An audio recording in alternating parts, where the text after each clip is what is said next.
So Frank, let's start with the topic of co-working this time. Obviously, there's a lot of news. Have you seen any impact from the co-working service to office sector in terms of availability or what you're seeing in the market? Choosing an easy one to start with, right?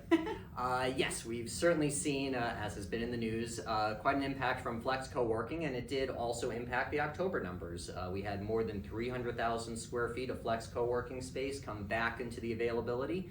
Some of the largest blocks were former WeWork space at 2 Herald Square, 83 Maiden Lane, and by the way, there's been nearly 6 million square feet of former flex co-working space come back into the availability over the last 3.5 years. So it's had a big impact on the numbers. Well, potentially some of those tenants that are coming out of those centers may be contributing to leasing demand, we'll see, but we are starting to see some tightness in the existing sort of occupied service office sector. That's very true. We have seen sort of an indirect impact on leasing activity from former flex co-working tenants that have taken direct and sublet space. So yes, it has had a bit of an impact on the leasing side as well. Always looking on the bright side. Well, what about sublease availability? That also seems to be tightening.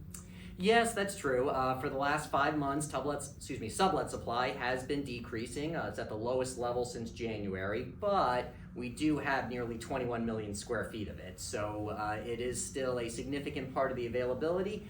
And just within the last couple of days, there was a large block of sublet space listed from Indeed at 1120 Avenue of the Americas. So as we get into November, December, it's still something we're watching. Well, on the positive side, it does seem like there is continued leasing demand. It may not be surpassing last year's activity, but it does seem like there is leasing demand in the market. And anecdotally, not that it's a trend yet, but we are starting to hear some stories about reoccupancy of certain spaces. Yes, you're right on both counts. We had more than 21 million square feet of leasing activity year to date, but the 540 million square foot question is, will this surpass 2022? It would require about another 8 to 9 million square feet of leasing volume in order to make that happen.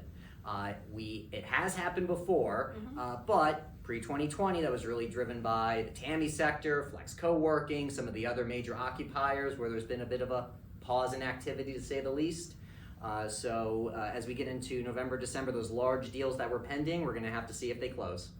End of year crunch is on. See you next month.